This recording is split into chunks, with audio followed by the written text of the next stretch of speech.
Okay, sir. BCom General. Verifying, sir. Link చేయవా? Yes, all of you are informed to mute yourself for effective listening.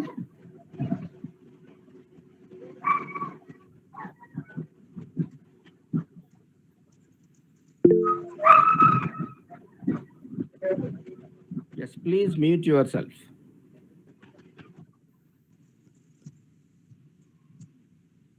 Okay. In the last class, we were discussing about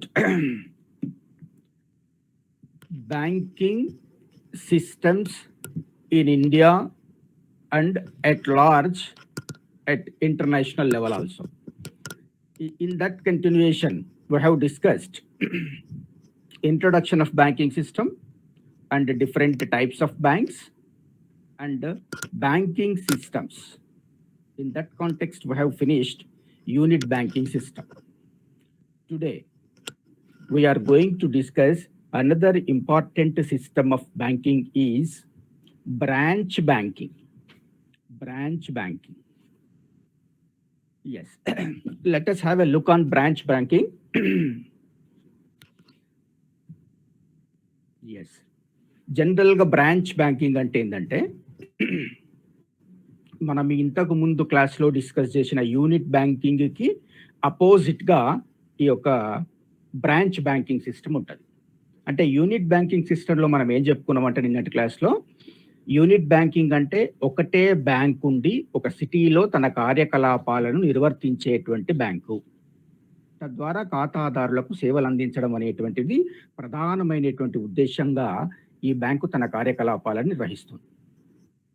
అయితే మనం ఈరోజు discuss చేయబోయేటువంటి system ఏంటంటే banking system branch banking system.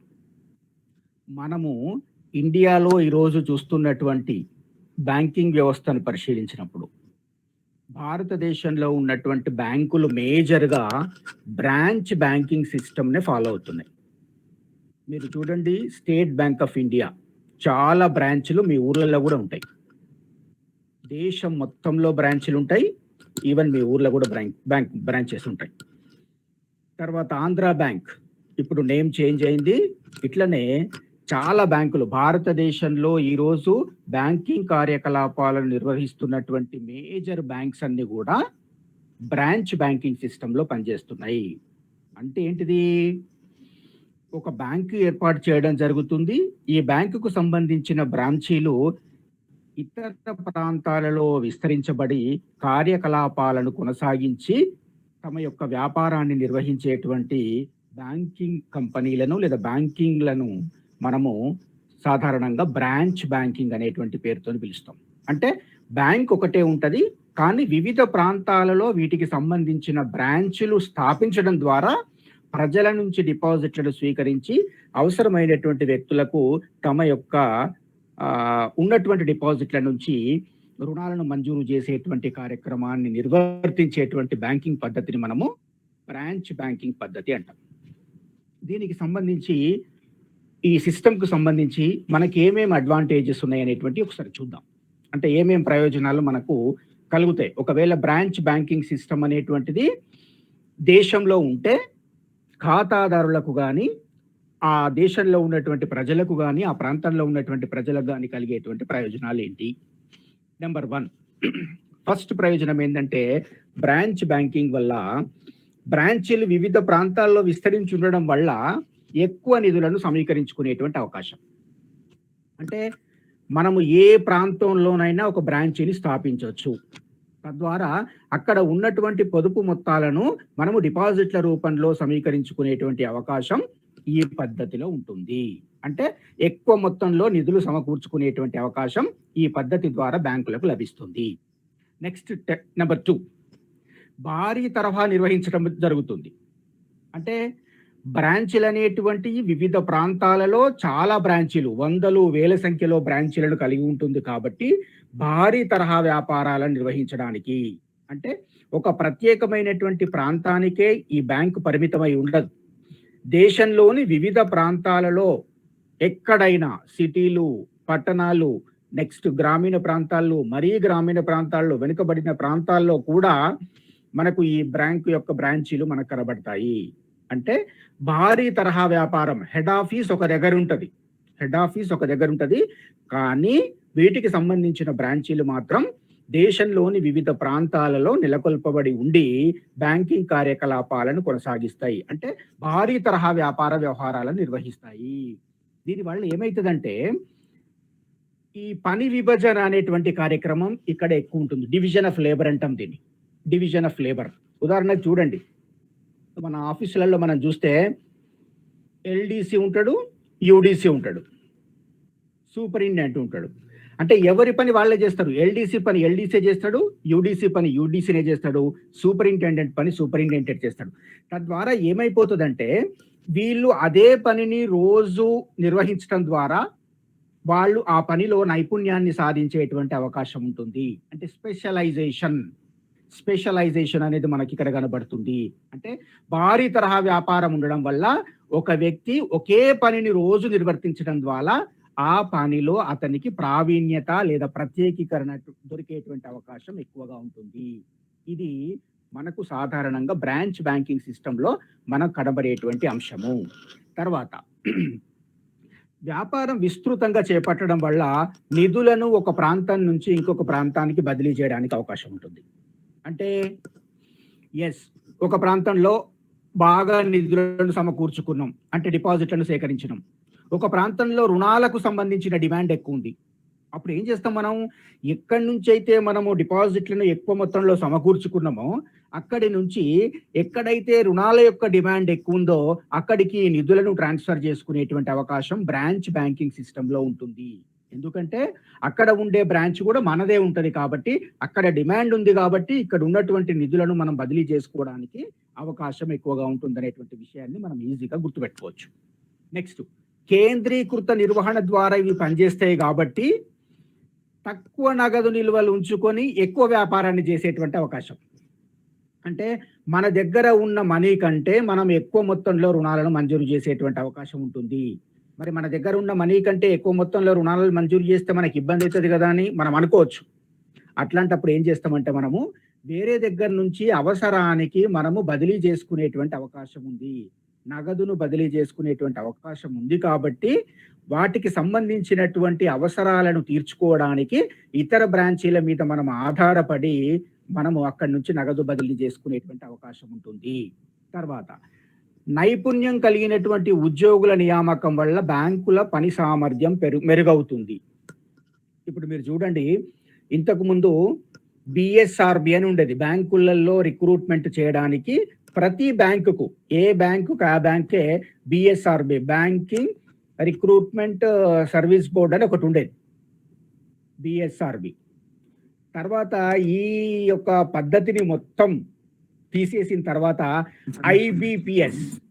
IBPS అని చెప్పి ఒక examination conduct చేస్తున్నది. ఈ బ్యాంకులన్నీ కలిపి, భారతదేశంలో నేషనలైజ్ అయినటువంటి బ్యాంకులన్నీ కలిపి ఐబిపిఎస్ అనేటువంటి ఎగ్జామ్, దాంట్లో బ్రేక్ అవుతుందనా? హలో, ఇప్పుడు బాగా వస్తుందా? Okay sir. Okay, yes. ఇప్పుడు మనకి భారతదేశంలో ఉన్నటువంటి బ్యాంకులన్నీ కలిపి ఒక కన్సార్టియంగా ఏర్పడి ఐబిపిఎస్ అనేటువంటి సంస్థ ద్వారా బ్యాంకులకు కావలసినటువంటి ఉద్యోగస్తులన్నిటినీ రిక్రూట్మెంట్ చేసుకునేటువంటి అవకాశం తీసుకోవడం ద్వారా ఏమైందంటే బ్యాంకుల యొక్క ఈ ఉద్యోగుల యొక్క మనం నైపుణ్యం కలిగినటువంటి ఉద్యోగులను సెలెక్ట్ చేసుకోవడం ద్వారా బ్యాంకుల యొక్క పని సామర్థ్యం పెరిగింది. అంటే ఇక్కడ చూడండి, బ్రాంచీలలో ఎక్కువ మొత్తంలో మనకు పనిచేయవలసినటువంటి ఉద్యోగస్తులు అవసరం కాబట్టి ఈ ఎక్కువ మొత్తంలో ఉద్యోగస్తులను మనము రిక్రూట్ చేసుకోవాలి అంటే ఒక పెద్ద ఏజెన్సీ ఉండాలని బ్యాంకులన్నీ భావించినాయి. కాబట్టి ఆ బ్యాంకులన్నీ కలిపి ఒక వ్యవస్థను ఏర్పాటు చేసుకొని మంచి ఉద్యోగస్తులను, మీన్స్ మంచి క్వాలిఫైడ్, చాలా ఎఫిషియెంట్ అయినటువంటి ఉద్యోగస్తులను మనం రిక్రూట్ చేసుకునేటువంటి అవకాశం బ్రాంచ్ బ్యాంకింగ్ సిస్టమ్ వల్ల ఏర్పడుతుంది అనేటువంటి విషయాన్ని మనం గుర్తుపెట్టుకోవాలి. తర్వాత బ్రాంచీలు వివిధ ప్రాంతాల్లో విస్తరించడం వల్ల ఏమవుతుందంటే నష్టపోయేటువంటి అవకాశాలు తక్కువ. తర్వాత ఒకవేళ ఒక బ్రాంచ్ వల్ల నష్టం వచ్చినా కూడా ఇతర బ్రాంచీలు సంపాదించేటువంటి లాభాల ద్వారా వాటిని మనము కొంత మేరకు సమకూర్చుకోవడానికి అవకాశం ఎక్కువగా ఉంటుంది. కూర్చుకోవచ్చు అన్నట్టు. అంటే ఇప్పుడు ఉదాహరణకు 100 బ్రాంచీలు ఉన్నాయి. ఒక 10 బ్రాంచీలలో నష్టం వస్తుంది. 90 బ్రాంచీలలో లాభాలు ఉన్నాయి. మనకు పెద్ద సమస్యగా ఉండేటువంటి అవకాశం లేదు. ఎందుకంటే మిగతా 90 బ్రాంచీలు లాభాలను సమకూరుస్తున్నటువంటి సందర్భంలో ఈ 10 బ్రాంచీల వల్ల వచ్చేటువంటి నష్టాన్ని మనం పెద్దగా పరిగణలోకి తీసుకోవాల్సినటువంటి అవసరం లేదు. ఇది బ్రాంచ్ బ్యాంకింగ్ వల్ల ఉన్నటువంటి మరొక ప్రధానమైనటువంటి లాభంగా మనం చూడొచ్చు. తర్వాత నిధులను ఒక ప్రాంతం నుంచి ఇంకొక ప్రాంతానికి తరలించడానికి అవకాశం ఉందనేటువంటి విషయాన్ని మనం ఇంతకు ముందే చూసినాం. కాబట్టి ఇతర ప్రాంతాలలో ఉండేటువంటి వడ్డీ రేట్లలో పెద్దగా వ్యత్యాసం ఉండేటువంటి అవకాశం లేదు. ఎందుకంటే ఏ ప్రాంతంలోనైనా వడ్డీ రేట్లు సాధారణమైనటువంటి పద్ధతిలోనే, అది కూడా రిజర్వ్ బ్యాంక్ ఆఫ్ ఇండియా చెప్పినటువంటి వడ్డీ రేట్ల ప్రకారమే ఎప్పటికీ నిర్ణయించబడతాయి. ప్రతి 3 నెలలకు ఒకసారి లేదా 6 నెలలకు ఒకసారి రిజర్వ్ బ్యాంక్ ఆఫ్ ఇండియా తన వడ్డీ రేట్ల విధానాన్ని ద్రవ్య సమీక్ష అంటాం. దీన్నే మనము ద్రవ్య అండ్ పరపతి సమీక్ష చేస్తుంది. దాన్ని బట్టి వడ్డీ రేట్లు నిర్ణయించబడతాయి. ఆ నిర్ణయించబడినటువంటి వడ్డీ రేట్ల ప్రకారం మాత్రమే బ్యాంకులు వడ్డీలను ఛార్జ్ చేయటం అనేటువంటిది జరుగుతూ ఉంటుంది. తర్వాత ఈ బ్రాంచ్ బ్యాంకింగ్ వల్ల పెద్ద ఎత్తున వ్యాపార కార్యకలాపాలు జరుగుతాయి. కాబట్టి ఎందుకంటే పెద్ద ఎత్తున మనం ఎందుకు అంటున్నామంటే చాలా ప్రాంతాలలో ఈ బ్యాంకులు బ్రాంచీలు ఉండడం వల్ల అన్ని బ్రాంచీలతో పోల్చినప్పుడు అన్ని బ్రాంచీల యొక్క మొత్తాన్ని మనం కలిపినప్పుడు ఇది భారీ తరహా వ్యాపారంగా మనకు కనబడుతుంది. ఒక సిటీలో ఒకటే బ్యాంక్ ఉంటే ఆ బ్యాంకుతోని మనము ఇతర బ్యాంకు ఏ బ్యాంకుకైతే బ్రాంచీలు కలిగి ఉన్నటువంటి బ్యాంక్ ఉన్నదో దాంతో పోల్చినప్పుడు ఆ బ్యాంకు యొక్క వ్యాపార కార్యకలాపాలు తక్కువగా ఉండి బ్రాంచీలు కలిగి ఉన్నటువంటి వ్యాపార వ్యవస్థ యొక్క వ్యాపారం చాలా ఎక్కువగా ఉండేటువంటి అవకాశం ఉంటుంది. ఇది ఎక్కువగా చేయడం వల్ల వ్యయాన్ని తగ్గించడం, ఖాతాదారులకు కూడా తక్కువ వ్యయాలతో మెరుగైన సేవలు అందించేటువంటి అవకాశం ఎక్కువగా ఉంటుంది. తర్వాత ఇంకొకటి ఏంటంటే మనం పెద్ద ఎత్తున వ్యాపారం చేస్తాం కాబట్టి పెద్ద ఎత్తున మనము మోడర్న్ మెషినరీని ఉపయోగిస్తాం కాబట్టి పెద్ద ఆధునీకరణ పద్ధతులను ఉపయోగిస్తాం కాబట్టి మనకు అయ్యేటువంటి వ్యయాలు కూడా తక్కువగా ఉండేటువంటి అవకాశం ఉంటుంది. ఇది మరొక ప్రధానమైనటువంటి లాభంగా మనం చూడొచ్చు. తర్వాత విభిన్న ప్రాంతాల్లో మనం బ్రాంచీలు ఏర్పాటు చేస్తాం. హైదరాబాద్లో మన బ్రాంచ్ ఉంటుంది, బొంబాయిలో మన బ్రాంచ్ ఉంటుంది, వరంగల్లో మన బ్రాంచ్ ఉంటుంది, ఇంకొక పర్కాల్లో బ్రాంచ్ ఉంటుంది, దాని పర్కాల పక్కకు కూడా ఇంకొక చిన్న విలేజ్లో బ్రాంచ్ ఉంటుంది. అంటే విభిన్న ప్రాంతాలలో మనము బ్రాంచీలను ఏర్పాటు చేయడం వల్ల అన్ని రకాల వ్యక్తుల పట్ల అన్ని రకాల ప్రాంతాల పట్ల మనకు అవగాహన ఏర్పడేటువంటి అవకాశం ఉంటుంది. దీంతో మనం ఏం చేయొచ్చు అంటే ఈ బ్యాంకులకు సంబంధించిన లేదా బ్రాంచీలకు సంబంధించినటువంటి బ్యాంకింగ్ వ్యవస్థను పటిష్టం చేయడానికి ఎట్లాంటి చర్యలు తీసుకోవాలనేటువంటి విషయంలో మనకు అవగాహన ఏర్పడుతుంది. ఇది ఇంకొక ప్రధానమైనటువంటి అంశంగా మనం చూడొచ్చు. నెక్స్ట్ బ్రాంచీలపై పర్యవేక్షణ పర్ఫెక్ట్గా ఉంటుంది. ఇన్ని బ్రాంచీలు ఉన్నా కూడా బ్యాంకులకు ఆ బ్యాంకుల మీద సూపర్విజన్ చేయడానికి మనకు పెద్ద స్థాయి నుంచి కింది స్థాయి వరకు పర్యవేక్షణకు కావలసినటువంటి సూపర్వైజరీ స్టాఫ్ను కూడా మనం నియమించుకుంటాం. కాబట్టి ఈ నియమించుకున్నటువంటి స్టాఫ్ అన్ని బ్రాంచీలను విజిట్ చేస్తూ తనిఖీలు చేసి లేదా సూపర్విజన్ చేసేటువంటి అధికారాన్ని కలిగి ఉంటారు. కాబట్టి అన్ని బ్రాంచీల మీద పర్ఫెక్ట్ గా పర్యవేక్షణ ఉంటుందనేటువంటి విషయాన్ని మనం ఇక్కడ చూడొచ్చు. తర్వాత ఇంకొక ప్రధానమైనటువంటి లాభం ఏంటంటే ఒకే ప్రాంతంలో మనం వ్యాపారం చేయట్లేదు కాబట్టి స్థానిక ఒత్తిడిలు ఉండడానికి అవకాశం లేదు. ఎందుకు? మనం అన్ని ప్రాంతాలలో బ్రాంచీలు ఉంటాయి. ఒక ప్రత్యేకమైన ప్రాంతంలో ఉంటే మాత్రమే ఆ ప్రత్యేకమైనటువంటి ప్రాంతంలో మాత్రమే ఒత్తిడిలు ఉండే అవకాశం ఉంటుంది. కానీ మనం అన్ని ప్రాంతాలలో బ్రాంచీలు ఉంటాయి, అంతటా మన యొక్క సేవలను అందించేటువంటి అవకాశం ఉంటుంది. కాబట్టి ప్రత్యేకంగా ఒక ప్రాంతంలో ఒత్తిడిలు ఉంటాయని మనం అనుకోవడానికి వీలు లేదు. తర్వాత బ్రాంచ్ యొక్క కార్యకలాపాలు వివిధ ప్రాంతాల్లో విస్తరించి ఉంటాయి కాబట్టి ప్రజలు అత్యంత నమ్మకాన్ని కలిగి ఉండి పొదుపులు చేసేటువంటి అవకాశం ఉంటుంది. ఎందుకంటే ప్రజలు ఎందుకు పొదుపు చేయడానికి మన దగ్గర ఇష్టపడతారు బ్రాంచ్ బ్యాంకింగ్ సిస్టంలో అంటే ఈ ఈ బ్యాంకు పట్ల చాలా నమ్మకాన్ని ఎందుకు ఏర్పాటు చేసుకుంటారు ఖాతాదారులు అంటే, ఈ బ్యాంకుకు సంబంధించిన బ్రాంచీలు దేశంలోని వివిధ ప్రాంతాల్లో ఉంటాయి కాబట్టి, ఈ బ్యాంకు చాలా నమ్మకమైందని, చాలా పెద్ద కంపెనీ కాబట్టి నష్టాలు వచ్చేటువంటి అవకాశాలు తక్కువ ఉంటాయి కాబట్టి, తర్వాత మోసం చేయాలనుకుంటే ఒక ప్రాంతంలో మోసం చేయాలి. కానీ దేశంలో ఉన్నటువంటి అన్ని ప్రాంతాల్లో ఈ బ్యాంకు మోసం చేయలేదు కాబట్టి, ఈ బ్యాంకు పట్ల ప్రజలకు విశ్వాసం ఎక్కువగా కలిగి ఉండేటువంటి అవకాశాన్ని మనము ఇక్కడ చూడొచ్చు. తర్వాత మీరు సాధారణంగా ఇంతకుముందు మనం చూసినట్టు యూనిట్ బ్యాంకింగ్ సిస్టమ్ అంటే, యూనిట్ బ్యాంకింగ్ సిస్టమ్ ఏమైతది? ఎక్కడైతే లాభాలు వస్తాయో అక్కడనే బ్యాంకు నడుస్తుంది. ఎందుకు? పెద్ద సిటీలో ఎక్కువ మంది ఖాతాదారులు ఉంటారు కాబట్టి అక్కడనే బ్యాంక్ పెడతారు వాళ్ళు. కానీ ఈ బ్రాంచ్ బ్యాంకింగ్ ఏమవుతుందంటే, ఆ ప్రాంతాలతో పాటు వెనుకబడిన ప్రాంతాలైన ఊర్లలో కూడా ఈ బ్రాంచీల ఏర్పాటు జరుగుతుంది. తద్వారా ఇతర ప్రాంతాలు లేదా చిన్న ప్రాంతాలు, వెనుకబడిన ప్రాంతాలు, మారుమూల ప్రాంతాలు, గ్రామీణ ప్రాంతాలు కూడా అభివృద్ధి చెందడానికి బ్యాంకింగ్ వ్యవస్థ తోడ్పడుతుంది. ఇవన్నీ కూడా మనము సాధారణంగా బ్రాంచ్ బ్యాంకింగ్ పద్ధతి వల్ల మనకు కలిగేటువంటి ప్రయోజనాలుగా చూడొచ్చు. అంటే ఖాతాదారులకి, దేశానికి, అట్లాగనే బ్యాంకింగ్ వ్యవస్థకు జరిగేటువంటి ప్రయోజనాలుగా మనం వీటిని పరిగణించడానికి అవకాశం ఉంటుంది.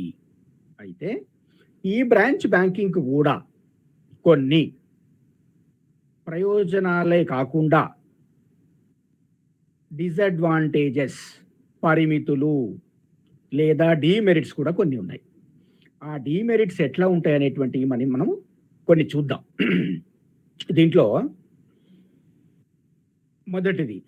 మొదటి అంశం ఏంటంటే, దేశంలోని వివిధ ప్రాంతాలలో వీటికి బ్రాంచీలు కలిగి ఉండడం వల్ల పర్యవేక్షణ మరియు నియంత్రణ కష్టమవుతుంది.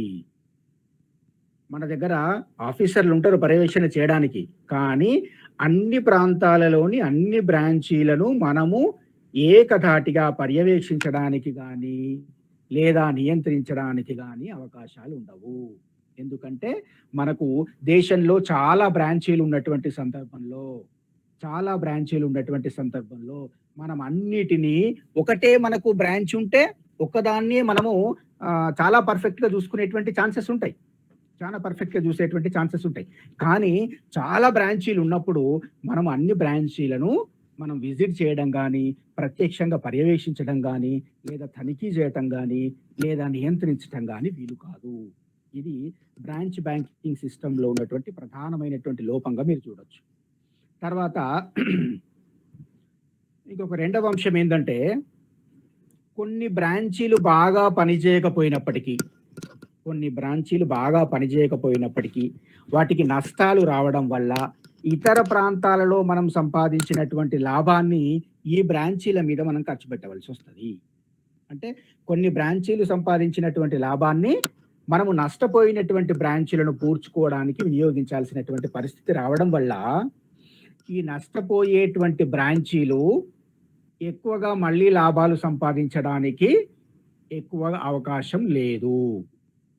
కాబట్టి బ్యాంకు ఏదైతే బ్రాంచ్ విధానం ఉన్నదో, ఈ బ్రాంచ్ విధానం వల్ల ఇతర ప్రాంతాలలో లేదా నష్టపోయిన బ్రాంచీలను పూడ్చుకోవడం కష్టంతో కూడినటువంటి పని అవుతుంది. ఇది రెండవ లోపంగా మనం చూడొచ్చు. తర్వాత మూడవది, ఎక్కువ బ్రాంచీలు, ఎక్కువ డిపాజిట్లు, ఎక్కువ సిబ్బంది కలిగిన కేంద్ర కార్యాలయం ఏకస్వామ్య ధోరణిని అవలంబిస్తుంది.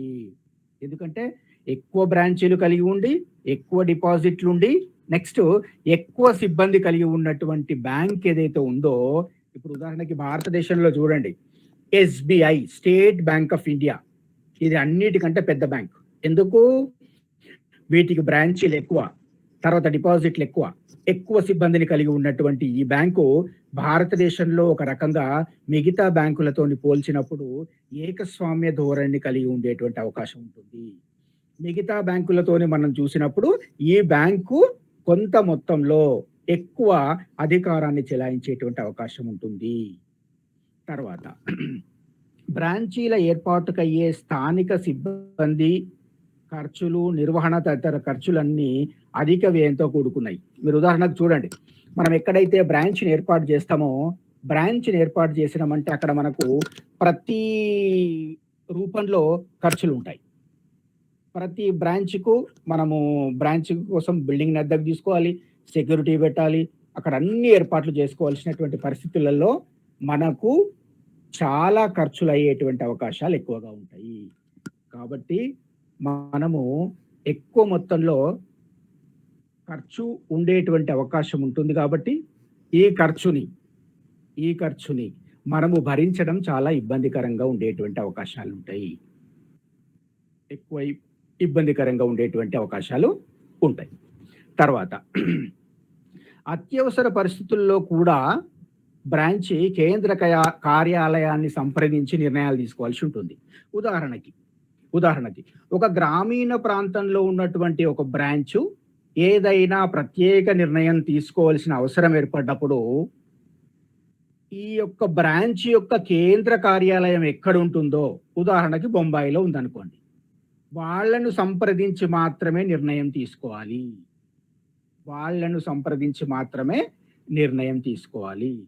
లేకపోతే వాళ్ళు తీసుకునేటువంటి నిర్ణయాలకు వాళ్ళే బాధ్యులవుతారు. కాబట్టి ఎక్కడైనా ఏ బ్రాంచ్ అయినా నిర్ణయం తీసుకోవాలి అంటే హెడ్ ఆఫీస్ యొక్క పర్మిషన్ తీసుకోవాలి. ఈ హెడ్ ఆఫీస్ ఎక్కడో చాలా దూర ప్రాంతంలో ఉంటుంది. దీని నుంచి నిర్ణయం తీసుకోవాల్సి రావడం వల్ల కొన్ని నిర్ణయాలు ఆలస్యంగా తీసుకునేటువంటి అవకాశం ఉంటుంది. కాబట్టి ఆలస్యంగా తీసుకునేటువంటి అవకాశం ఉన్నటువంటి పరిస్థితులలో మనము ఎక్కువ తొందరగా నిర్ణయాలు తీసుకునేటువంటి అవకాశం ఉండదు.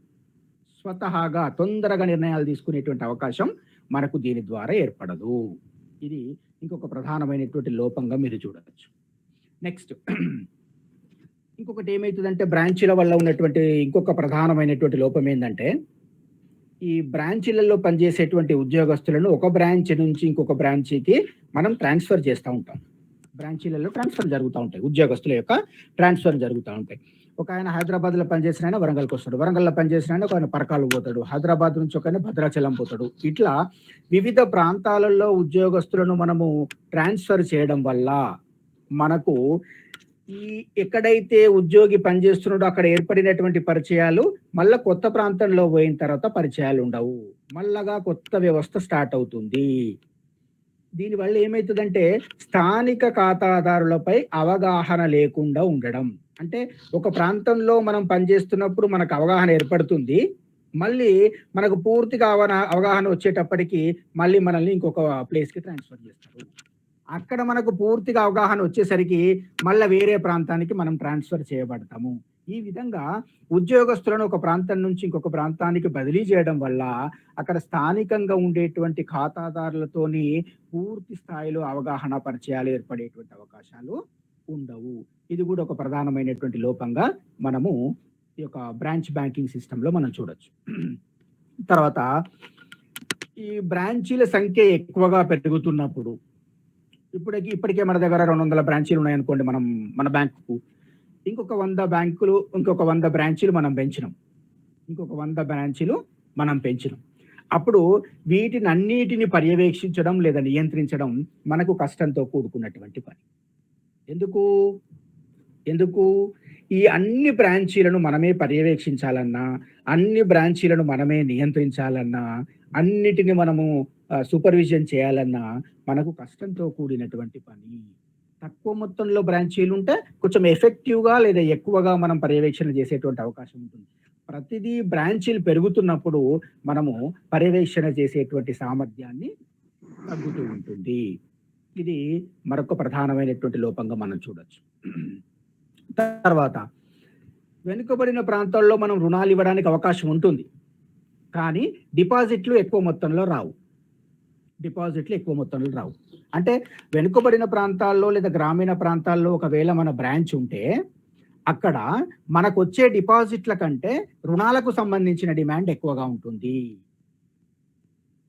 ఉంటుంది. ఇట్లాంటప్పుడు మనకి ఏమవుతుందంటే అక్కడ రుణాలు ఇచ్చేటువంటి అవకాశం ఎక్కువగా ఉన్నప్పటికీ మనము రుణం పైన వసూలు చేసేటువంటి వడ్డీని ఎక్కువ మొత్తంలో ఛార్జ్ చేయలేము. ఎందుకంటే ఇది వెనుకబడిన ప్రాంతాలు లేదా గ్రామీణ ప్రాంతాలు, ఇక్కడ ఆ వడ్డీని చెల్లించేటువంటి స్థాయిలో అక్కడ ఉండేటువంటి ఖాతాదారులు ఉండరు. కాబట్టి ఇక్కడ ఈ బ్రాంచ్ బ్యాంకింగ్ సిస్టమ్ ఇది ఒక ప్రధానమైనటువంటి లోపంగా మనం చూడొచ్చు. తర్వాత ఈ బ్రాంచ్ బ్యాంకింగ్ ఉన్నటువంటి పద్ధతులలో ఈ బ్రాంచ్ బ్యాంకింగ్ పద్ధతి వల్ల తీవ్రమైన పోటీ, అంటే బ్రాంచీల మధ్య తీవ్రమైనటువంటి పోటీ ఏర్పడి కొద్ది మందికి లాభం కలిగినప్పటికీ మరికొన్ని అవాంఛనీయ పరిస్థితులు ఏర్పడేటువంటి అవకాశం ఉంటుంది. మా బ్రాంచ్ ఎక్కువ లాభాలు సంపాదిస్తుంది కాబట్టి మాకు ఎక్కువ ఇన్సెంటివ్స్ ఇవ్వాలి, ఇట్లాంటి డిమాండ్లు కూడా వచ్చేటువంటి అవకాశం మనం బ్రాంచ్ బ్యాంకింగ్ పద్ధతిలో చూడవచ్చు. తర్వాత సాధారణంగా ఏం జరుగుతుంది అంటే కొన్ని ప్రాంతాలలోనే బ్రాంచీలు స్థాపించడం వల్ల మిగతా ప్రాంతాలు కొంత వెనుకబడిపోయేటువంటి అవకాశం ఉంటుంది. ఎక్కడైతే బ్యాంకింగ్ సౌకర్యాలు కల్పించబడతాయో ఆ ప్రాంతాలు కొంతవరకు అభివృద్ధి చెందే అవకాశం ఉండడం వల్ల, ఎక్కడైతే బ్రాంచీలు ఉండవో ఆ ప్రాంతాలు కొంత నెగ్లెక్ట్ చేయబడేటువంటి అవకాశాన్ని కూడా మనము ఈ యొక్క బ్రాంచ్ బ్యాంకింగ్ పద్ధతిలో మనం చూడడానికి అవకాశం ఉంటుంది. ఈ రెండు ప్రధానమైనటువంటి పద్ధతులను మనం పరిశీలించినప్పుడు unit banking and branch banking, భారతదేశంలో విస్తృతంగా బ్రాంచ్ బ్యాంకింగ్ పద్ధతి మాత్రమే అమల్లో ఉంది. ఎందుకంటే భారతదేశంలో ఉన్నటువంటి జనాభాను దృష్టిలో పెట్టుకొని దాదాపు 130 నుంచి 140 కోట్ల జనాభా మరియు చాలా విస్తారమైనటువంటి లేదా విస్తృతి కలిగినటువంటి దేశం, ఎక్కువ మొత్తంలో భూభాగాన్ని కలిగి ఉన్నటువంటి దేశం కాబట్టి మనకు బ్రాంచ్ బ్యాంకింగ్ సిస్టమే బాగుంటుంది అని చెప్పి భారతదేశంలో ఈ బ్యాంకింగ్ సిస్టమ్ని మనము సాధారణంగా ఈ యొక్క బ్రాంచ్ బ్యాంకింగ్ సిస్టమ్ని ఫాలో అవుతున్నాము. ఈ యొక్క యూనిట్ బ్యాంకింగ్ సిస్టమ్ అనేటువంటి పద్ధతిని మనం తక్కువ స్థాయిలో పెద్ద మెట్రోపాలిటన్ సిటీస్లో మాత్రమే ఈ యొక్క మనకు యూనిట్ బ్యాంకింగ్ సిస్టమ్ ఉంటుంది. కానీ మిగతా అన్ని ప్రాంతాలను, అన్ని రాష్ట్రాలను, అన్ని కేంద్రపాలిత ప్రాంతాలను, వెనుకబడిన ప్రాంతాలను కవర్ చేయాలి అంటే బ్రాంచ్ బ్యాంకింగ్ సిస్టమ్ అనేది ప్రధానమైనటువంటి అంశంగా మనము చూడడానికి అవకాశం ఉంటుంది. దీనికి సంబంధించి మనకు బ్యాంకింగ్ సిస్టమ్స్ చూసినాం. ఇంకా మిగతా బ్యాంకింగ్ సిస్టమ్స్ కూడా ఉన్నాయి, కానీ అవి చాలా తక్కువ స్థాయిలో మనకు నెగ్లిజిబుల్గా మాత్రమే ఆ పద్ధతులు మనకు కనబడతాయి. ఇంతకుముందు మనం అట్లాంటి పద్ధతుల గురించి కూడా చెప్పుకున్నాం. ఆ పద్ధతులు ఏంటంటే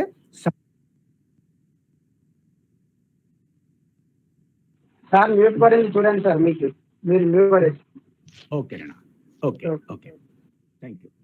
తర్వాత ఈ బ్రాంచ్ బ్యాంకింగ్, యూనిట్ బ్యాంకింగే కాకుండా ఇంకా బ్యాంకింగ్ పద్ధతులు కూడా భారతదేశంలో ఉన్నాయి. ఆ బ్యాంకింగ్ పద్ధతులు ఉన్నప్పటికీ అవి అంత ప్రాచుర్యంలో లేవు.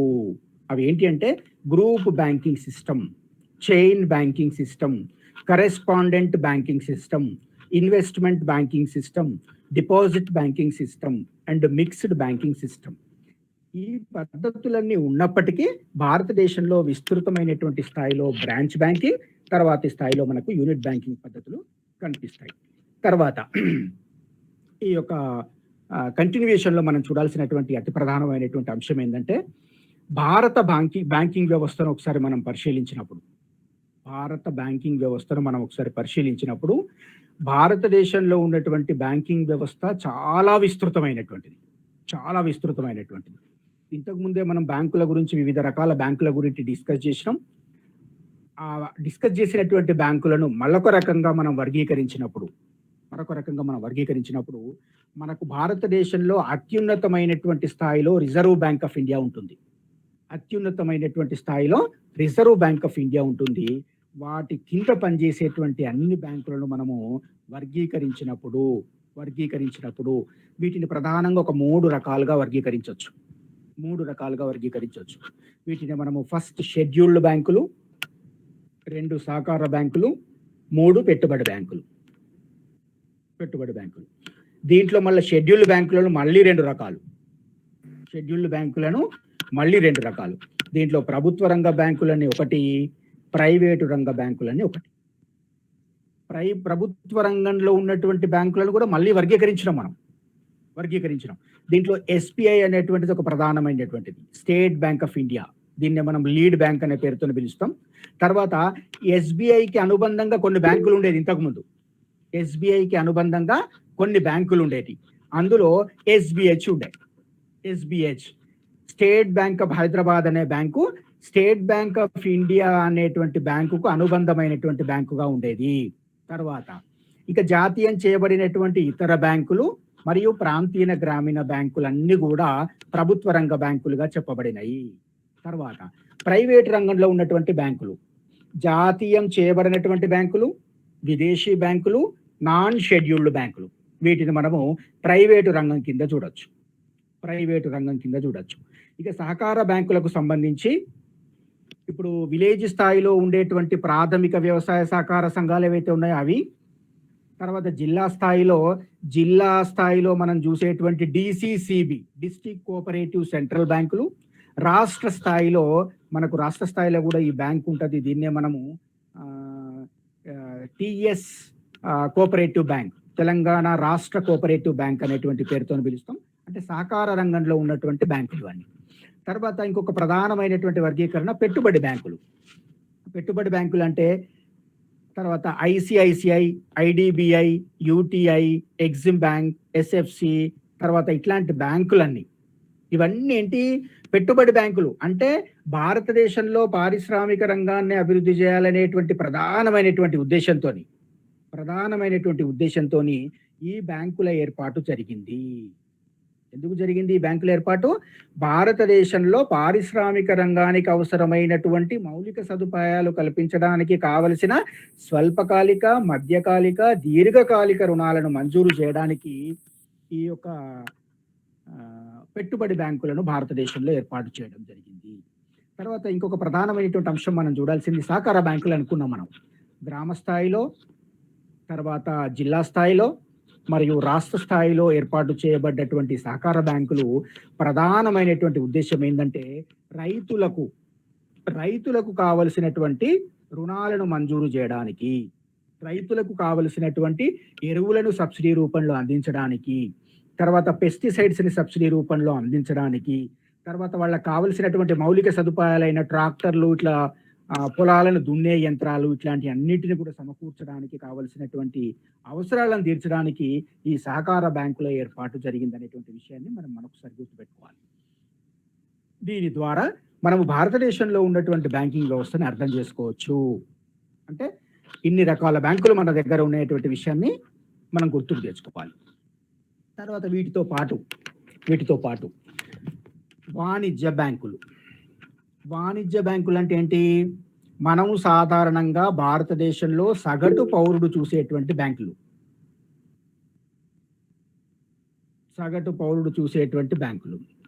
Yes. If you see a bank, SBI, SBH, Andhra Bank, we can say that those banks are known as commercial banks. Commercial banks are doing commercial business with the customers by inviting deposits from the customers and giving loans and advances to the customers. This is the business of banking. Business of banking is known as banking business. Generally, there are certain functions discharged by commercial banks. They are known to be the functions which are generally discharged by commercial banks can be broadly categorized into two types. Number one is primary functions. Number two is ancillary function. అంటే ప్రాథమిక విధులు మరియు అనుషంగిక విధులు. Primary functions అంటే ప్రాథమిక విధులు, ancillary functions అంటే secondary విధులు. అంటే బ్యాంకులు చేసేటువంటి పనులను రెండు రకాలుగా వర్గీకరించాం మనం. The functions which are being discharged by bank can be broadly categorized into two types. They are known to be primary functions, ancillary functions. Ancillary function. Yeah, I can circulate all these to you in the form of a material for English medium students. Okay, sir. Okay? Yes. ప్రాథమిక విధులు అనేటువంటి అంశాన్ని మనం చూద్దాం. అంటే ప్రాథమిక విధులు అంటే ఏంటిది? మనము తప్పనిసరిగా బ్యాంకు చేయాల్సినటువంటి పని. ఏం పని చేస్తుంది జనరల్ గా బ్యాంక్ అంటే?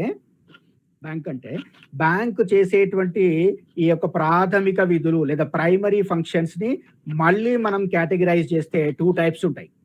2 టైప్స్ మనము బ్యాంక్ ప్రైమరీ ఫంక్షన్స్ ని కేటగిరైజ్ చేయొచ్చు.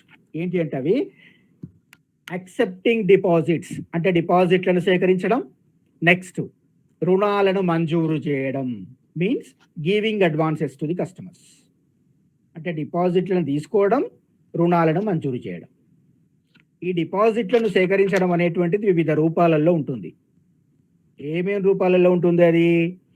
ఫిక్స్డ్ డిపాజిట్లు, సేవింగ్ డిపాజిట్లు, కరెంట్ డిపాజిట్లు, రికరింగ్ డిపాజిట్లు, హోమ్ సేఫ్ ఖాతాలు. ఇవి డిపాజిట్లను సేకరించడానికి బ్యాంకులు ఉపయోగించేటువంటి వివిధ రకాల పద్ధతులు. ఫిక్స్డ్ డిపాజిట్లు, సేవింగ్ డిపాజిట్లు, కరెంట్ డిపాజిట్లు, రికరింగ్ డిపాజిట్లు, హోమ్ సేఫ్ ఖాతాలు. నెక్స్ట్ రుణాలు మంజూరు చేస్తాయని చెప్పుకున్నాం కదా మనం. Advances, giving advances to customers. ఇవేంటి మరి? వీటిని పిలుపు ద్రవ్యం, కాల్ మనీ అంటాం దీన్ని. పిలుపు ద్రవ్యం, కాల్ మనీ. రెండవది క్యాష్ క్రెడిట్లు. మూడవది ఓవర్ డ్రాఫ్ట్లు. నాలుగవది హుండీలను డిస్కౌంట్ చేయడం. ఐదవది కాల పరిమితి గల రుణాలు. అంటే బ్యాంక్ డిశ్చార్జ్ చేసేటువంటి డ్యూటీస్ ని మనం 2 రకాలుగా వర్గీకరించడం, primary functions and ancillary functions. Primary functions లో 2 రకాలు. మళ్ళీ డిపాజిట్లను సేకరించడం మొదటి విధి, తర్వాత రుణాలను మంజూరు చేయడం రెండవ విధి. డిపాజిట్లను సేకరించడంలో వివిధ రకాల డిపాజిట్లు, రుణాలను మంజూరు చేయడంలో కూడా వివిధ రకాల రుణాలను మంజూరు చేస్తున్నాం. తర్వాత యాన్సిలరీ ఫంక్షన్స్, అనుషంగిక విధులలో మనం నిర్వర్తించేటి 2 ఫంక్షన్స్. మళ్ళీ ఇవి again we can categorize it into 2 types as far as ancillary functions are concerned. Number 1, agency విధులు. దీంట్లో 2 రకాల ఫంక్షన్స్ ఉన్నాయి. అవి ఏజెన్సీ ఫంక్షన్స్ అండ్ రెండవది సాధారణ ప్రజాసేవలు, జనరల్ పబ్లిక్ ఇంట్రెస్ట్ సర్వీసెస్. అంటే ఏజెన్సీ ఫంక్షన్స్ అంటే ఏంటి? బ్యాంక్ చేసేటి మనము చేయాల్సినటువంటి పనులను మన తరఫున బ్యాంక్ చేస్తుంది. మనము చేయాల్సినటువంటి ఫంక్షన్స్ ని బ్యాంక్ చేస్తుంది. దాన్నే మనము ఏజెన్సీ ఫంక్షన్స్ అంటాం. దీంట్లో చూడండి, ఖాతాదారు తరఫున వసూలు, మనకు వసూలు కావాల్సిన అన్ని బ్యాంకే వసూలు చేస్తుంది. ఖాతాదారు తరఫున చెల్లింపులు, మనం చేయాల్సినటువంటి పేమెంట్స్ బ్యాంకే చేస్తుంది. సెక్యూరిటీలను కొనుగోలు చేయడం, అమ్మకం చేయడం, మనం కొనాలనుకున్న సెక్యూరిటీలను లేదా మనం అమ్మాలనుకున్న సెక్యూరిటీలను మన కోసం అమ్మడము, కొనడము బ్యాంకే చేస్తుంది. ట్రస్టీ, ఎగ్జిక్యూటివ్ అటార్నీగా వ్యవహరించడం, కొన్ని సందర్భాల్లో మన పక్షాన ట్రస్టీగా వ్యవహరించి బ్యాంకు మనం చేయాల్సినటువంటి పనులను నిర్వర్తించడం. కొన్ని సందర్భాల్లో కరెస్పాండెంట్గా వ్యవహరించి మనకు సహాయం చేస్తుంది. ఈ విధంగా బ్యాంకులు మనకు చేసేటువంటి సేవలన్నిటినీ ఏజెన్సీ ఫంక్షన్స్ అంటాం. ఏజెన్సీ అంటే మనము చేయాల్సినటువంటి పనులన్నీ మనకు ఏజెంట్గా ఉండి బ్యాంక్ చేస్తుంది. ఇది యాన్సిలరీ ఫంక్షన్స్ లో ఒక టైపు. నెక్స్ట్ యాన్సిలరీ ఫంక్షన్స్ లో ఇంకొక టైప్ ఏంటంటే సాధారణ ప్రజాసేవలు అన్నాం. సాధారణ ప్రజాసేవలు, general public interest services discharged by the banks. ఏంటి అవి?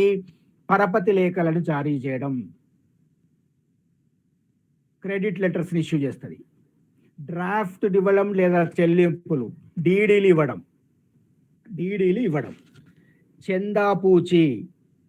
చందాపూచి ఇదొక రకమైనటువంటి సేవ ప్రజలకు అందించేటువంటిది.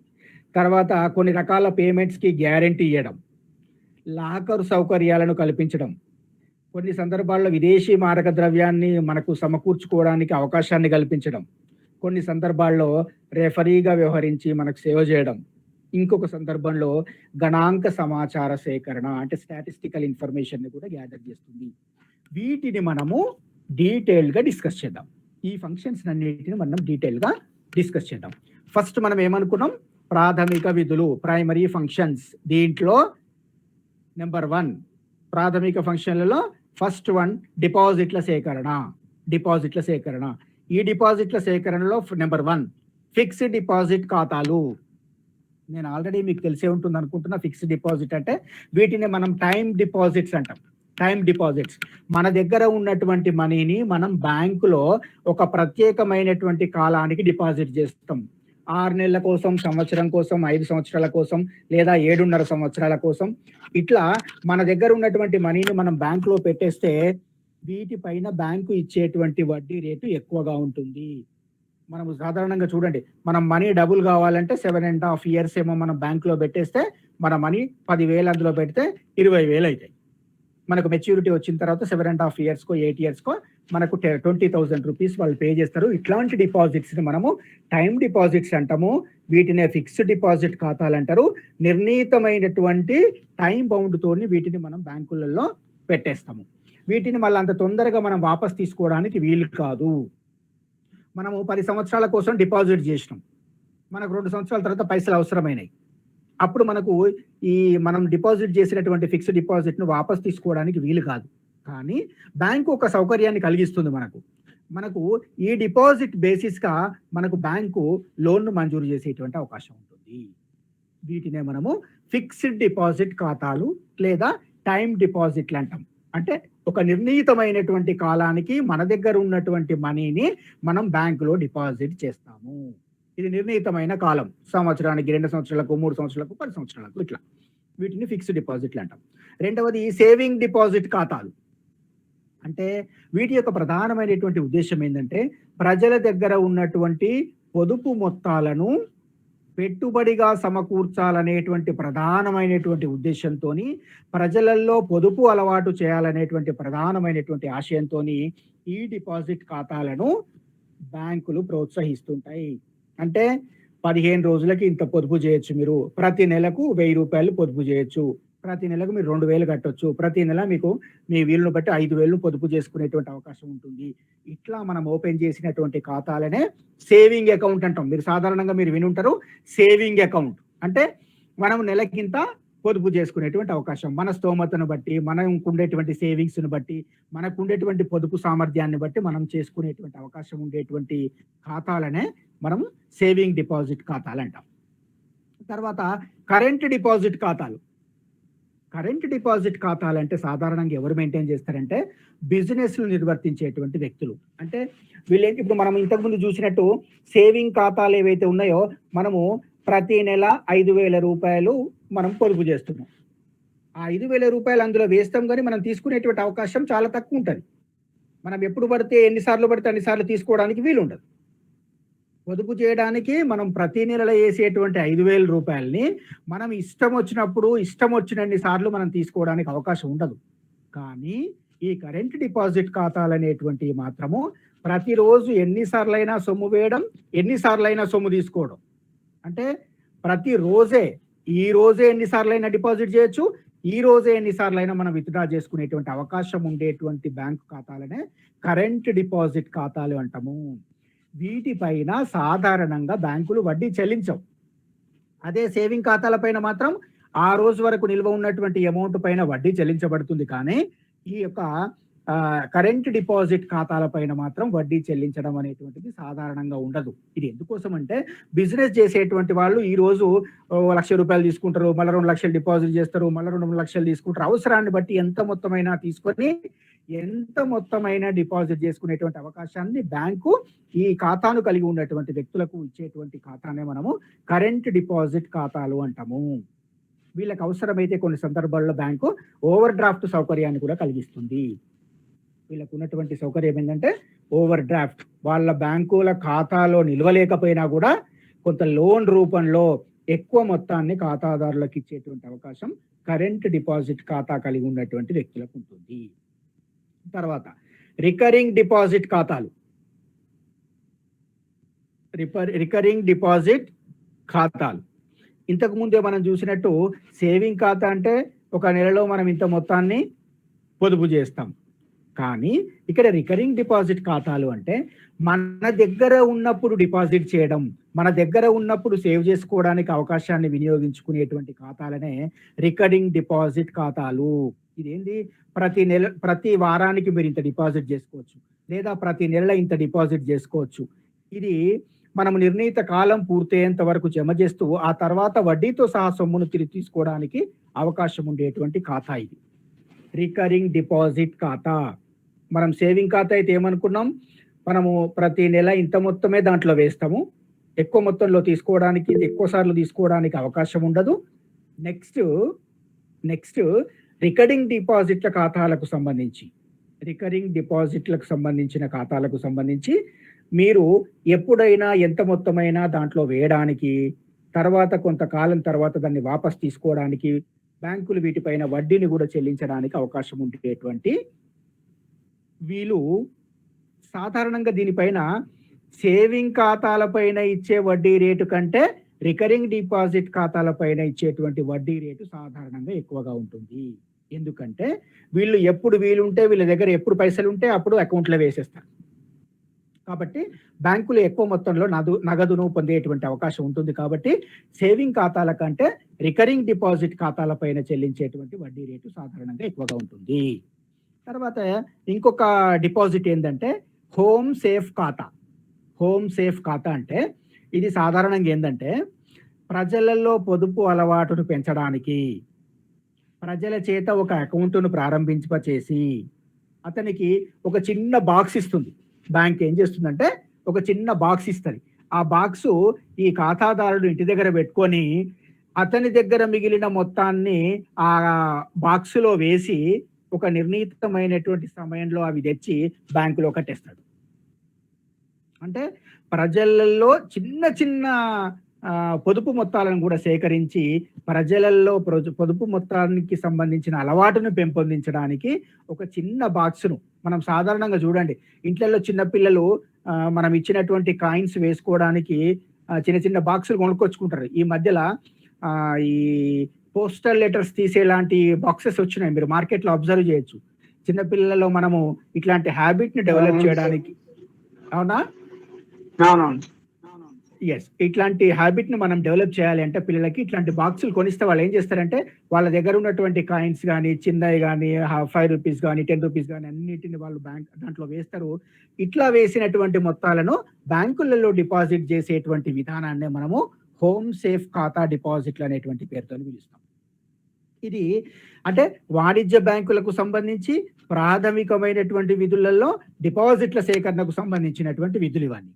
డిపాజిట్ల సేకరణ తరువాత మనకు ఉన్నటువంటి అతి ప్రధానమైనటువంటి ప్రాథమిక విధి రుణాలను మంజూరు చేయడం. రుణాలు మంజూరు చేయడంలో నెంబర్ 1 పిలుపు ద్రవ్యం. దీన్నే మనం కాల్ మనీ అంటాం. కాల్ మనీ అంటే దీని యొక్క టర్మ్ ఎంతవరకు ఉంటుందంటే 1 రోజు నుంచి 7 రోజుల వరకు, అంటే 1 వీక్ టైంలో ఒక బ్యాంకు నుంచి ఇంకొక బ్యాంకుకు మధ్యలో ఆర్థిక లావాదేవీలకు సంబంధించిన విషయాలు మాత్రమే ఈ యొక్క కాల్ మనీలో ఉంటాయి. ఇది బ్యాంకుకు ఖాతాదారుకు సంబంధం లేదు.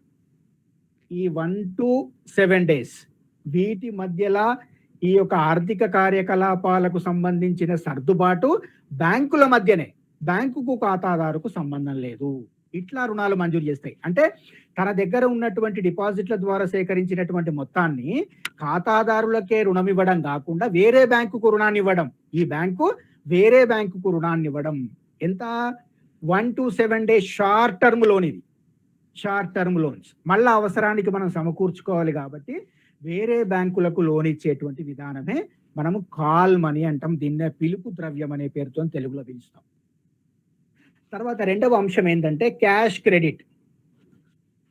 క్యాష్ క్రెడిట్ ఉదాహరణకి మనం ఒక వ్యక్తికి లోన్ మంజూరు చేసినాం. ఒక వ్యక్తికి 10 లక్షల రూపాయల లోన్ మంజూరు చేసినాం. మనం 10 లక్షల రూపాయల లోన్ మంజూరు చేసినటువంటి వ్యక్తి ఆ 10 లక్షల రూపాయలు ఇప్పుడే అతనికి అవసరం లేదు.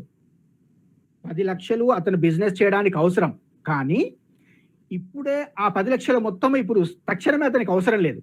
అప్పుడు ఏం చేస్తాం మనం అంటే అతని అవసరాలకు తీసుకోవడానికి వీలుగా ఉండేటట్టు మనము ఈ రుణాన్ని మంజూరు చేస్తాం. అంటే ఉదాహరణకి ఇప్పుడే బిజినెస్ స్టార్ట్ చేస్తుండే అతను, మొత్తం ఆ బిజినెస్కు 10 లక్షలు కావాలి, మనం శాంక్షన్ చేసినాం. కానీ ఇప్పుడు మనకు అతను సెప్టెంబర్లో బిజినెస్ స్టార్ట్ చేద్దాం అనుకుంటున్నాడు. 2 లక్షల రూపాయలు అయితే సరిపోతాయి అతనికి. అప్పుడు ఏం చేస్తాం మనము 2 లక్షల రూపాయల రుణాన్ని అతనికి ఇచ్చేస్తాం. అప్పుడు ఏం చేస్తామంటే 10 లక్షల రూపాయలు అతనికి మంజూరు చేసినప్పటికీ ఒక 2 లక్షలే రిలీజ్ చేసి దానిపైననే మనం వడ్డీ ఛార్జ్ చేస్తాం. 10 లక్షలకు వడ్డీ ఛార్జ్ చేయం. ఎందుకు? ఒరిజినల్ గా అతను మన దగ్గర తీసుకున్నటువంటి మనీ క్యాష్ తీసుకున్నది మాత్రం 2 లక్షలకే. ఆ 2 లక్షలకే మనము వడ్డీని ఛార్జ్ చేసి అతనికి రుణాన్ని ఇస్తాం. తర్వాత సెప్టెంబర్లో ప్రారంభమైనటువంటి బిజినెస్ డిసెంబర్ వరకు కొంత ఒక రేంజ్ వరకు వచ్చింది. అప్పుడు ఒక 3 లక్షలు అవసరమైన అతనికి.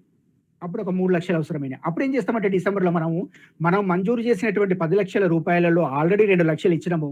మళ్ళీ 3 లక్షలు డిసెంబర్లో ఇస్తున్నాం. అప్పటి నుంచి డిసెంబర్ నుంచి మనము ఈ 5 లక్షల రూపాయలకు వడ్డీని ఛార్జ్ చేస్తాం. ఇట్లా మనము ఛార్జ్ చేసేటువంటి వడ్డీ విధానాన్ని అనుసరించి ఇచ్చేటువంటి రుణాలను క్యాష్ క్రెడిట్ అంటాం. అంటే మనం 10 లక్షల రూపాయలు మనం రుణం మంజూరు చేసినప్పటికీ అతను 10 లక్షల రూపాయలు తీసుకోలేదు కాబట్టి 10 లక్షలకు వడ్డీ ఛార్జ్ చేయం. ఎప్పుడైతే ఎంత మొత్తాన్ని అతను తీసుకుంటాడో అప్పటి నుంచి అంత మొత్తానికి మాత్రమే వడ్డీ ఛార్జ్ చేసేటువంటి పద్ధతిని మనము క్యాష్ క్రెడిట్ రుణం అంటాము. తర్వాత ఓవర్ డ్రాఫ్ట్ అంటే ఏంటిది? మనకు బ్యాంకులో ఖాతా ఉంది, మనం చాలా వ్యాపార కార్యకలాపాలు నిర్వహిస్తున్నాం. అనుకోకుండా మన అకౌంట్లో మనీ అయిపోయింది. మనం అర్జెంటుగా ఒకరికి 1 లక్ష రూపాయలు పే చేయవలసి వచ్చింది. అది మనకు తప్పనిసరి పేమెంట్. ఇప్పుడు మనం అది తప్పనిసరిగా పే చేయాలి, మన అకౌంట్లో పైసలు లేవు. అప్పుడు మనం ఏం చేస్తామంటే బ్యాంకుని మనం రిక్వెస్ట్ చేస్తాం, మాకు 1 లక్ష రూపాయలు ఓవర్ డ్రాఫ్ట్ ఇవ్వండి. ఓవర్ డ్రాఫ్ట్ అంటే ఒక రకంగా అది లోనే మనకి, దానిపైన వాళ్ళు ఇంట్రెస్ట్ ఛార్జ్ చేస్తారు. కానీ మన అకౌంట్లో పైసలు లేకుండా మనం తీసుకునేటువంటి అవకాశం ఉండేటువంటి రుణం పొందేటువంటి పద్ధతే ఓవర్ డ్రాఫ్ట్. యాక్చువల్గా బ్యాంకర్ ఎప్పుడు ఇస్తాడు మనకు పైసలు? మన అకౌంట్లో పైసలు ఉంటేనే మనకు పైసలు పే చేస్తాడు. కానీ మన అకౌంట్లో పైసలు లేకున్నా మనకు ఉండేటువంటి క్రెడిబిలిటీని బట్టి, మనకు ఉన్నటువంటి ఒక క్రెడిట్ వర్తీనెస్ని బట్టి బ్యాంకరు మనకు కొంత మొత్తాన్ని బ్యాంకులో లేకపోయినా, మన అకౌంట్లో లేకపోయినా మనకు కొంత మొత్తాన్ని ఇస్తే మనం అది తీసుకొని మనం చేయాల్సినటువంటి పేమెంట్లు చేసుకునేటువంటి అవకాశం ఉంటుంది. ఇట్లాంటి సౌకర్యాన్ని, ఇట్లాంటి రుణాన్ని మనము ఓవర్ డ్రాఫ్ట్ అనేటువంటి పేరుతో పిలుస్తాము. తర్వాత హుండీలను డిస్కౌంట్ చేయడం, ఇది ఒక రకమైనటువంటి రుణాలు ఇచ్చేటువంటి పద్ధతి. హుండీలు అంటే ఏంటిదంటే వీటినే బిల్స్ ఆఫ్ ఎక్స్చేంజ్ అంటారు. బిల్లులు అంటే ఏంటి అంటే వ్యాపార కార్యకలాపాలు నిర్వర్తిస్తున్నటువంటి క్రమంలో ఒక వ్యక్తికి మనం చెల్లించవలసినటువంటి మొత్తానికి గాను ఒక అగ్రిమెంట్ రాసిస్తాం, మనం ఒక పేపర్ రాసిస్తాం. అతను రాసినటువంటి పేపర్ మీద మనం సంతకం పెట్టి మనం ఓకే పలానా మొత్తాన్ని 3 months తర్వాతనో 5 months తర్వాతనో పే చేస్తామని ఒక లెటర్ రాసిస్తాము. ఆ లెటరే మనకు బిల్లు లేదా హుండీగా చెప్పబడుతుంది. మనం ఇచ్చినటువంటి ఈ బిల్లు కానీ హుండీ కానీ ఆ వ్యక్తి తీసుకొని తనకు అవసరమైనప్పుడు ఆ బిల్లును కానీ హుండీని కానీ బ్యాంకులో డిస్కౌంట్ చేసుకొని అతను మనీ తీసుకుంటాడు. తద్వారా మనము ఆ 3 నెలలు లేదా 5 నెలల తర్వాత మనం చేయాల్సినటువంటి పేమెంట్ బ్యాంకు దగ్గర అప్పుడు ఆ బిల్లు ఉంటుంది కాబట్టి మనం బ్యాంకులో పే చేస్తే సరిపోతుంది. ఇది హుండీలను డిస్కౌంట్ చేయడం. బ్యాంకు చేసే ప్రధానమైనటువంటి ఇంకొక పని ఏంటంటే హుండీలను డిస్కౌంట్ చేసి ఆ ఖాతాదారు దగ్గర నుంచి బిల్లు కానీ హుండీ కానీ తీసుకొని అతనికి మనీ పే చేస్తుంది. తర్వాత ఈ హుండీ ఎవరైతే రాసిండ్రో లేదా బిల్లు ఎవరైతే రాసిండ్రో ఆ వ్యక్తి నుంచి మళ్ళీ ఆ మొత్తాన్ని వసూలు చేసుకోవడం ద్వారా రుణాలను మంజూరు చేసేటువంటి పద్ధతిని మనము హుండీలను డిస్కౌంట్ చేయడం అంటాము. తర్వాత కాల పరిమితి గల రుణాలు అంటే ఏంటిది? Short term loans, medium term loans and long term loans, ఇట్లాంటి రుణాలను కూడా బ్యాంకులు అవసరమైనటువంటి ఖాతాదారులకు సమకూరుస్తాయి. ఎందుకంటే బ్యాంకులు నిర్వర్తించేటువంటి విధులలో రుణాలను మంజూరు చేయడం అనేటువంటిది ప్రధానమైనటువంటి విధి. దాంట్లో స్వల్పకాలిక, మధ్యకాలిక, దీర్ఘకాలిక రుణాలను మంజూరు చేయడం. తర్వాత ఇంతకుముందే మనం చెప్పుకున్నట్టు బ్యాంకులు నిర్వర్తించేటువంటి ఇంకొక విధులలో మనము అనుషంగిక విధులు లేదా యాన్సిలరీ ఫంక్షన్స్ లో ఏజెన్సీ విధులు అన్నాం. ఏజెన్సీ విధులు అంటే ఏంటిది? మనం చేయాల్సిన పని బ్యాంకు చేస్తుంది. అంటే మనం చేయాల్సినటువంటి చెక్కులు కానీ, బిల్లులు కానీ, చెల్లింపు ఆర్డర్లు కానీ, పెట్టుబడులపై వడ్డీ కానీ, డివిడెండ్లు కానీ, అద్దె కానీ మొదలైనవి వసూలు చేస్తుంది. ఉదాహరణకు మనకు హైదరాబాద్లో ఒక బిల్డింగ్ ఉంది, దాన్ని రెంట్కి ఇచ్చేస్తాం. వాళ్ళు వాళ్ళు రెంట్ పే చేస్తారు. ఆ రెంట్ బ్యాంకు వసూలు చేస్తుంది, మన అకౌంట్లో క్రెడిట్ చేస్తుంది. ఇట్లా బ్యాంకు మనం చేయాల్సినటువంటి లేదా మనం వసూలు చేయాల్సినటువంటి అన్ని మనీని మన కోసం బ్యాంకు చేస్తుంది. దీన్నే మనం ఏజెన్సీ విధులు అంటాము. మనకు రావాల్సిన చెక్కులను కలెక్ట్ చేస్తుంది, మనకు రావాల్సినటువంటి వడ్డీలను కలెక్ట్ చేస్తుంది, అన్ని మన ఖాతాలో జమ చేయడానికి బ్యాంకు నిర్వర్తించేటువంటి విధులు. తర్వాత మనము చెల్లింపు చేయాల్సినటువంటి అన్నిటిని కూడా బ్యాంకు చెల్లింపు చేస్తుంది. మనం ఎల్ఐసి ప్రీమియం పే చేయాలి. మనం ఏం చేస్తాం, చెక్ రాసి బ్యాంకుకు పంపుతాం, ఇంత కట్ చేయండి నా అకౌంట్ల నుంచి ఎల్ఐసికి పే చేయండి అంటే వాళ్ళే పే చేస్తారు. ఇట్లా మనకు రావాల్సినటువంటి అమౌంట్లను వసూలు చేయడం, తర్వాత బ్యాంకులు మనము చేయవలసినటువంటి పేమెంట్స్ చేయడం, మనకు రావాల్సినటువంటి వసూళ్లను బ్యాంకే చేసి పెట్టడం. తర్వాత ఖాతాదారుల తరఫున ఆదాయ పన్ను ప్రణాళికలు తయారు చేయడం, ఇట్లాంటివి కూడా మనకు బ్యాంక్ హెల్ప్ చేస్తుంది. ఆదాయ పన్నుకు సంబంధించిన సలహాలు కూడా. ఎవరో డిస్టర్బ్ చేస్తున్నారన్నా? ఓకే ఓకేనా. ఎస్, మనము చేయాల్సినటువంటి పనులు బ్యాంకు చేయడం మన తరఫున, మనకు రావాల్సినవన్నీ వసూలు చేయడం, మనము చేయవలసినటువంటి చెల్లింపులన్నీ కూడా బ్యాంకే చేయడము. తర్వాత మనకు ఆదాయ పన్నుకు సంబంధించిన ఏదైనా సమస్యలు వస్తే కొన్ని సందర్భాల్లో బ్యాంకు కూడా మనకు హెల్ప్ చేసేటువంటి అవకాశం ఉంటుంది. తర్వాత ట్రస్టీగా ఖాతాదారు నిధులను భద్రపరుస్తుంది. కొన్ని సందర్భాల్లో ఇప్పుడు మనము బ్యాంకులలో మన పైసలను ఎందుకు పెట్టుకుంటున్నాం, బ్యాంకులను మనము ట్రస్టీలుగా భావించి మనం బ్యాంకులను ట్రస్ట్ చేస్తున్నాం. మన ఇంట్లో ఎందుకు పెట్టుకోవట్లేదు, మన ఇంట్లోకి పెట్టుకోవడానికి బదులు బ్యాంకులో ఇస్తున్నాం. ఎందుకంటే మనము బ్యాంకులను ట్రస్ట్ చేస్తున్నాం, నమ్ముతున్నాం. అట్లాంటప్పుడు బ్యాంక్ ఏం చేయాలి, మన తరఫున ట్రస్టీగా వ్యవహరించాలి, మనకు సంబంధించినటువంటి మొత్తాలను భద్రపరచాలి. తర్వాత ఇంకొక ప్రధానమైనటువంటి విధి ఏంటంటే, ఒకవేళ ఖాతాదారుడు చనిపోతే అతనికి వీలునామా ప్రకారము అందులో ఖాతాలో ఉన్నటువంటి మొత్తాన్ని చెల్లింపు చేయడానికి బ్యాంకు తన విధిని నిర్వర్తిస్తుంది. అంటే ఖాతాదారు యొక్క వీలునామా ప్రకారమే బ్యాంకు ప్రవర్తించాల్సినటువంటి అవసరం ఉంటుంది. లేదా ఖాతాదారు ఎవరైతే నామినేట్ చేస్తాడో అతనికి మాత్రమే ఆ సొమ్మును తిరిగి చెల్లించడానికి అవకాశం ఉంటుంది. తర్వాత బ్యాంకు కొన్ని సందర్భాల్లో మన తరఫు నుంచి అటార్నీగా కొన్ని ఇంపార్టెంట్ పత్రాలపైన సంతకాలు చేస్తుంది. అంటే ఫలానా ఖాతాదారు మా దగ్గర వ్యక్తి, చాలా నమ్మకమైనటువంటి వ్యక్తి, మంచి వ్యక్తి అని ఎవరైనా సర్టిఫికెట్ అడిగినప్పుడు బ్యాంకు ఇట్లాంటి సర్టిఫికెట్ ఇచ్చేటువంటి అవకాశం కూడా ఉంటుంది. ఇవి మనము ఏజెన్సీ విధుల కింద చూడొచ్చు. అంటే మనము చేయాల్సినటువంటి పనులను బ్యాంకు నిర్వర్తించడం. తర్వాత సాధారణ సేవలు. మీరు సాధారణంగా బ్యాంకులలో చూస్తే సేఫ్ డిపాజిట్ లాకర్ అంటే మనకు సంబంధించిన విలువైన వస్తువులను బ్యాంకులో పెట్టుకోవడానికి అవకాశాన్ని కల్పిస్తుంది. ఆ పెట్టుకున్నందుకు గాను కొంత మొత్తాన్ని ఛార్జ్ రూపంలో వసూలు చేస్తుంది. వసూలు చేసినా కూడా మనకు భద్రతను సమకూర్చుకునేటువంటి అవకాశం. ఇదంతా కూడా ప్రజలకు ఉపయోగపడాలనేటువంటి ఉద్దేశంతో బ్యాంకు చేసే ఒక ప్రజోపయోగమైనటువంటి పని, అంటే లాకర్ సౌకర్యాన్ని కల్పించడము. తర్వాత ఒక ప్రదేశం నుంచి ఇంకొక ప్రాంతానికి మనము నిధులను బదిలీ చేసుకోవడానికి చెక్కులు, డ్రాఫ్టులు, మనీ ఆర్డర్లు ఇట్లాంటి అన్నిటిని కూడా మనకు బ్యాంకు కలుగజేసే మరొక రకమైనటువంటి ప్రజోపయోగ కార్యక్రమంగా మనం చూడొచ్చు. తర్వాత విదేశీ వర్తకానికి సంబంధించి, అంటే మనం ఏదైనా ఫారిన్ నుంచి ఏదైనా తెప్పించుకున్నా, లేదా మన దగ్గర ఉన్నటువంటి వస్తువు ఏదైనా ఫారిన్ అమ్మినా కూడా మనకు కావలసినటువంటి విదేశీ మారక ద్రవ్యాన్ని మనకు సమకూర్చడానికి విదేశీ మారక బ్యాంకుతోని సంప్రదింపులు జరిపి మనకు కావలసినటువంటి అవసరాన్ని తీర్చేటువంటి అవకాశము ఈ యొక్క బ్యాంకు నిర్వర్తిస్తుంది. దాంతో పాటు కొన్ని సందర్భాల్లో కంపెనీలు జారీ చేసేటువంటి వాటాలకు, డిబెంచర్లకు పూచీదారుగా వ్యవహరిస్తూ చందా పూచీని కూడా ఇస్తుంది. చందా పూచీని కూడా సమకూర్చుకునేటువంటి అవకాశం బ్యాంకులు ఇస్తాయి.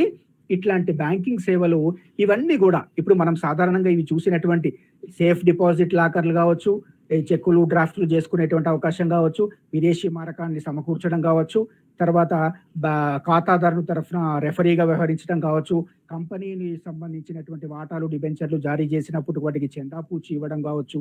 తర్వాత కొన్ని సందర్భాల్లో మనం చేసేటువంటి చెల్లింపులను చేసేటువంటి సందర్భంలో ఈ బ్యాంకులు నిర్వర్తించే కార్యక్రమాలన్నిటిని కూడా మనము సాధారణ సేవలు, వీటిని అన్నిటిని ఎందుకోసము, ప్రజలకు ఉపయోగపడాలనేటువంటి ప్రధానమైనటువంటి ఉద్దేశంతో నిర్వర్తించేటువంటి సేవలుగా మనము చూడవచ్చు.